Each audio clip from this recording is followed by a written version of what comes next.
Welcome back to the channel, everybody.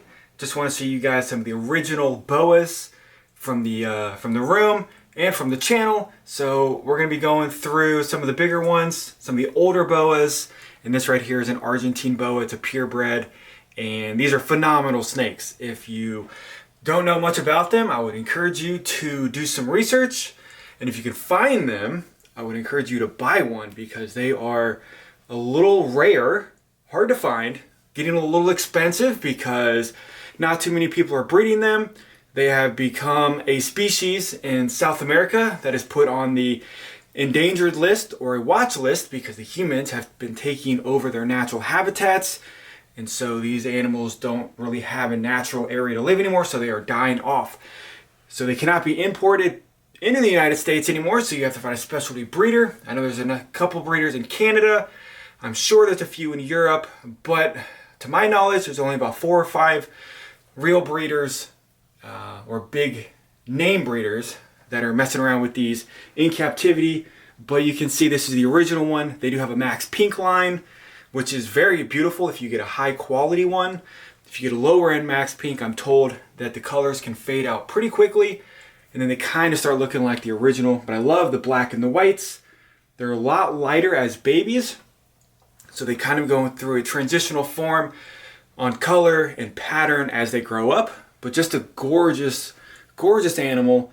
She is very feisty when she's in her cage. When she gets out and she calms down, she's very sociable, no problems. But she did take a swing or two at me when I was taking pictures of her. But she will snap at the glass in her PVC enclosure every time I walk by or there's commotion.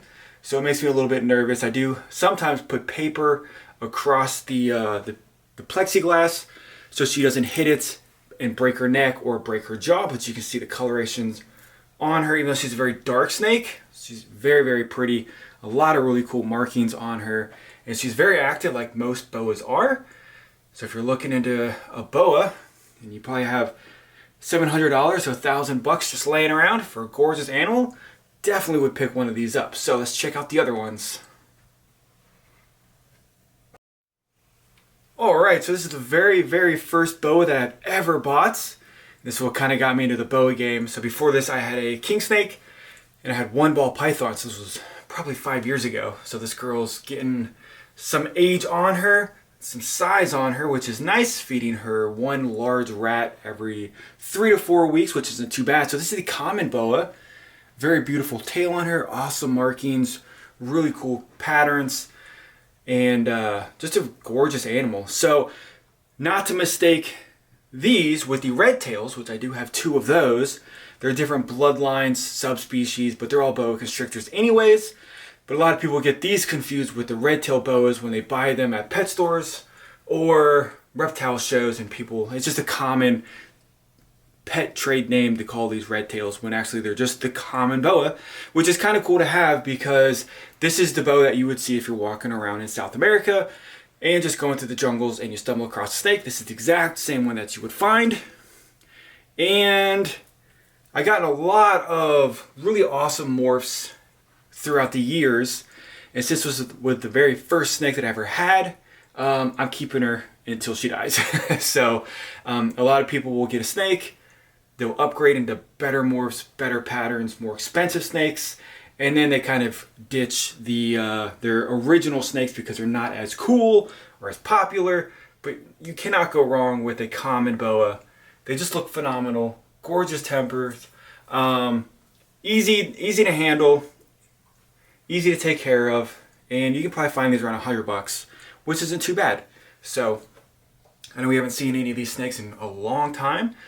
Been kind of on the ball python kick, but they're easier to show on camera because these are a little large and my lens doesn't really go as wide to show off some of these bigger snakes. So I'm gonna put her back, we'll get the next one.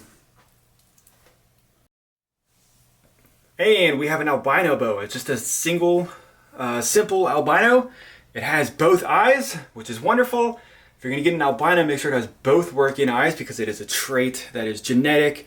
When you breed albino to albino, they do have eye issues, but this girl is phenomenal. So a lot of people don't like the albinos just because they're super bright, super vibrant as babies, And then when they get older, they lose a lot of that contrast, they lose a lot of their pattern, they lose a lot of colors. But as you can see here, she has nice colors on her tail. You can still kind of see the patterns down her body, which is really nice. So there's a lot of different morphs and stuff. Like I think the sun glows are the next step up from these, where they do keep their colors as adults. But then you're talking about a much higher price range. And I think, so this was my second snake that I got. So I like the albinos. I think they're gorgeous. I like the albino ball pythons a lot better. They're brighter. They have better patterns. They hold their patterns and colors. But you can't tell me this is not a good looking snake for being an albino. And, you know, I think these are very sought after. You can add a lot of combos into them. And they're just great pets as well.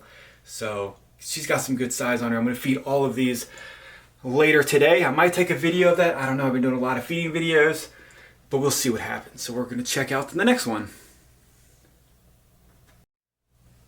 All right, so this is one of my favorites. This is the Ghost Boa.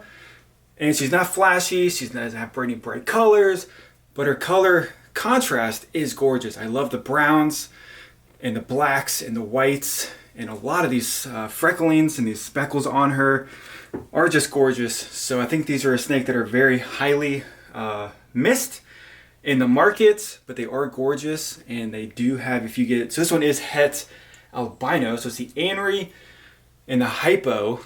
So if you can get the albino mixed in with another albino and another anery, you can make snows. And if you add that hypo, then you can add moon glows. So really cool combos can come out of this particular comboed snake. But look at those colors on her, just gorgeous. Phenomenal snakes. And again, if I would say if anybody's looking for snakes, I would go and you definitely need to go and get a ghost. Make it het albino. So if you do want to breed, then you can make moon glows and snows. Just remember that even the het albinos can throw some birth defects on the albino stuff. So beautiful snake, highly overlooked, but man, look how clean the pattern is on these, and just a gorgeous animal. So I need to bathe her. She just took a huge poop in her cage, so I'm gonna let her soak for a little bit, clean her up. And again, I have to feed all of these snakes later on today. So I just want to show you guys the boas, the original boas. They're all doing well. I still have them. They've not been forgotten about. And hopefully you guys enjoyed seeing them again. Hopefully we can check them out more in the future. And hopefully you guys are having an awesome day. I'll see you guys on the next video.